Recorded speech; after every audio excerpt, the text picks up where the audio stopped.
Bank of Maharashtra cash side वाले कुछ counters में गिना रही हूँ जहां पर अच्छा खासा मोमेंटम देखने को मिला है। चेन्नई पेट्रो में मोमेंटम और जोर पकड़ता हुआ, और सोलर इंडस्ट्रीज का जिक्र अभी अभी गुरमीत कर रहे थे, वो स्टॉक भी करीब 5.25% ऊपर ट्रेड कर रहा है। कैम्स हो, पेटीएम हो, इन सब में अच्छी तेजी इस घंटे। चलिए अब लेते हैं जायजा की डीलिंग रूम में किन क्रिकेट के अलावा किन स्टॉक्स की चर्चा हो रही है, क्योंकि नजरें तो वहीं पर आज देश भर की है। यतिन हमारे साथ फिर जुड़ गए। यतिन बताइए किस पर फोकस?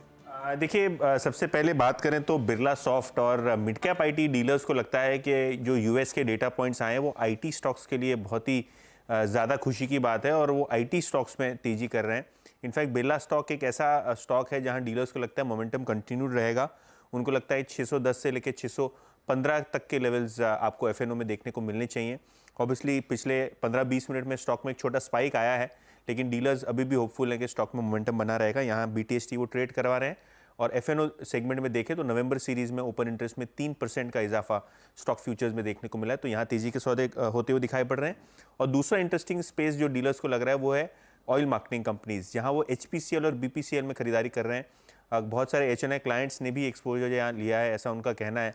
और अगर हम बीपीसीएल की स्पेसिफिकली बात करें तो ओपन इंटरेस्ट में यहाँ 5% का इजाफा और फ्रेश लॉन्ग देखने को मिल रहे हैं, और डीलर्स को लगता है यहाँ से भी ओएमसीज में 4 से 5% के फर्दर अप मूव्स देखने को मिल सकते हैं।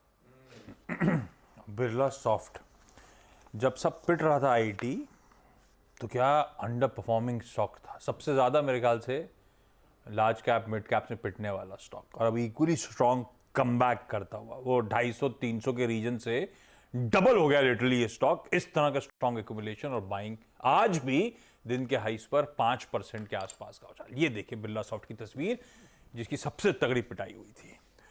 गावा सर, ये बिरला सॉफ्ट बहुत स्ट्रॉन्ग मोमेंटम पकड़ लिया स्टॉक ने। बिल्कुल, ये सबसे पहले डिस्क्लोजर, ये मैंने स्टॉक सुबह रिकमेंड किया मेरे क्लाइंट्स को। अब मूव ऑन है, 611 पर है, यहाँ पर रेसिस्टेंस नहीं है। नेक्स्ट लॉजिकल टेक्निकल टारगेट 650 का है, स्टॉप होगा 605 का। बिरला सॉफ्ट ये अब भी बाय बनता है, बीटीएसटी के तौर पर भी समझो तो। बीटीएसटी के तौर पे भी बाय, सुबह भी मेंशन किया था गावा सर ने अपने लोगों को, अच्छा मूव, और डीलर्स कह रहे हैं यहाँ पे आप बीटीएसटी कर सकते हैं, तो गावा सर की तरफ से भी थम्स अप आता है, वो वाकई बढ़िया। गौरांग सर, ये ओएमसीज, एक डर था कि वो इलेक्शन पीरियड में हो सकता है कुछ स्ट्रेस, कुछ स्ट्रेन लेना पड़े, ऐसा कुछ announcement as a consumer sadly आया नहीं, तो उसका एक रिलीफ प्ले आउट हो रहा होगा। लेकिन बाकी वैल्यूएशंस मतलब गजब की, बीपीसीएल तो मेरे ख्याल से 3 टाइम्स पे ट्रेड करता हुआ। क्या करना चाहिए इन स्टॉक्स में? आप लोग एक्यूमुलेट कर रहे हो कि एचपी, बीपी, आईओसी में से कोई भी? तो आशीष, तीनों ही ऑयल मार्केटिंग कंपनीज पर खरीदारी की राय है, लेकिन इंडेक्स की तुलना में दिग्गज सूचकांक जो है सेंसेक्स और निफ्टी, उसकी तुलना में भी अगर आप देखने जाए तो और मार्केट की तुलना में भी देखने जाए तो रिटर्न इतना खड़ा नहीं किया है। कच्चे तेल के उबलते हुए दाम हमेशा परेशानी करते हैं, और खास करके ऐसे समय में जब राज्य स्तर पर चुनाव हो या फिर बड़ा चुनाव अगले साल, तो खरीद, और ऑफ कोर्स एक डिविडेंड पेइंग ट्रैक रिकॉर्ड जो है उनका वो ऐतिहासिक स्तर पर है, तो खरीदारी की राह है, लेकिन कुछ समय तक जूझना पड़ेगा इन सब कंपनियों। इस बीच कुछ स्टेट्स जो हमने इस कार्यक्रम में कमाई करने में पिक किया, उसमें वो अपोलो टायर्स की कॉल लेके आइएगा। एग्जैक्टली मेरे ख्याल से 2:37 पर वो कॉल ली थी Apollo tyres.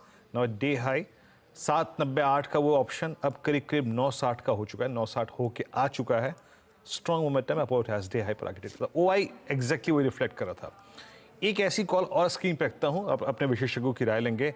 Manas, I think जो एग्जैक्टली एक जो चार्ट कह रहा है ना, वो है पिडिलाइट 20 जुलाई 2023 के बाद की अपनी, अगर मैं एवरेजेस को हटा दूं क्योंकि एवरेजेस मुझे कंफ्यूज कर रहे हैं उसमें, अभी वो जो चैनल लगभग 5 महीने की बाइसेक्ट हो रही है 2462, एक बार इसका ऑप्शन लेके आइए 2500 का।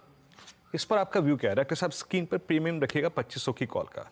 मानस, चेस करना चाहिए इसको? देखिए, बिल्कुल चेस करना चाहिए। स्टॉक करेक्ट हुआ लेकिन 20 डे मूविंग एवरेज के नीचे नहीं गया। पॉइंट ये है कि यहाँ पर इनवर्स एडजस्टेबल पैटर्न बन रहा है जिसका नेकलाइन 2500 रुपए के आसपास है। अगर 2500 रुपए के लेवल ब्रेक हुआ तो उसके ऊपर आपको 200 रुपए की रैली देखने को मिलेगी, क्योंकि 20 डे मूविंग एवरेज के आसपास सपोर्ट ले रहा और रिकवरी देखने को मिल रही है। प्राइस ब्रेकआउट इंटरडे चार्ट पे है, तो बिल्कुल आप 2500 वाला जो कॉल ऑप्शन पिडिलाइट का है वहां पर खरीदारी कर सकते हैं। 27 रुपए के भाव चल रहे हैं। करंट लेवल्स पे खरीदारी करिए 19 रुपए के स्टॉप लॉस से 50 से 60 रुपए के टारगेट के लिए। 2500 का कॉल लेने का एक मौका और 50 तक के लेवल्स तो लगभग डबल होने के आसार इस पर्टिकुलर ट्रेड में। चला है स्टॉक पिछले 10-15 मिनटों में।